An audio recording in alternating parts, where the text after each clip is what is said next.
Philip Woolen.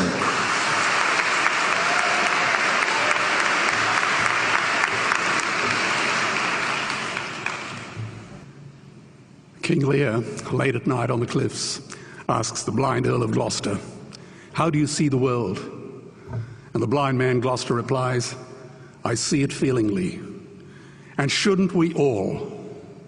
Animals must be off the menu because tonight they are screaming in terror in the slaughterhouses, in crates and in cages, vile, ignoble gulags of despair." You see, I heard the screams of my dying father as his body was ravaged by the cancer that killed him. And I realized I'd heard those screams before. In the slaughterhouse, their eyes stabbed out and their tendons slashed, on the cattle ships to the Middle East, and the dying mother wail as a harpoon explodes in her brain as she calls out to her calf. Their cries were the cries of my father. And I discovered that when we suffer as equals. And in their capacity to suffer, a dog is a pig, is a bear, is a boy.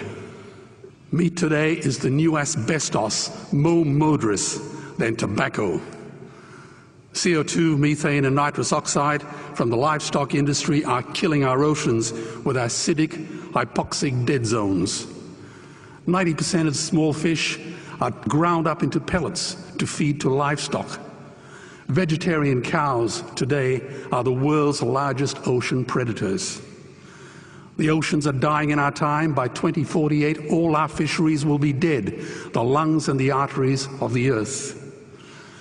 Billions of bouncy little chicks are ground up alive simply because they are male. Only 100 billion people have ever lived. 7 billion people live today. And yet we torture and kill 2 billion sentient living beings every week.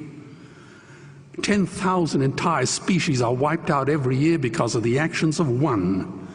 And we're now facing the 6th mass extinction in cosmological history. If any other organism did this, a biologist would call them a virus. It is a crime against humanity of unimaginable proportions.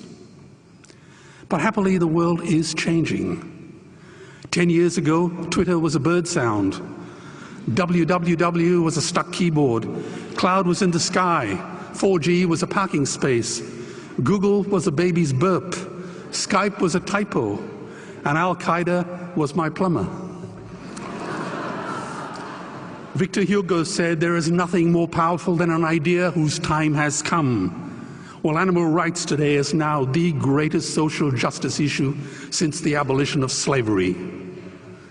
Do you know there are over 600 million vegetarians in this world? And that is bigger than the United States, England, France, Germany, Spain, Italy, Canada, Australia, New Zealand, all put together. If we were one nation, we would be bigger than the 27 nations of the European Union. Can you believe that?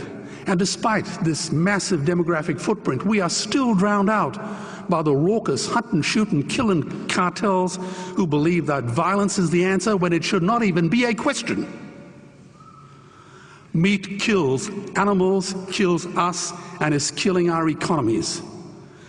Medicare has already bankrupted the United States.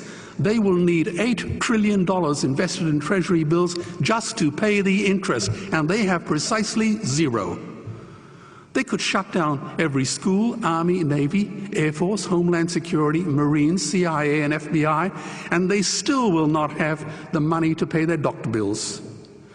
And our Cornell and Harvard say that the optimum amount of meat in a healthy human diet is precisely zero. Water, as you know, is the new oil. Nations will soon be going to war for it. Underground aquifers that took millions of years to fill are now running dry.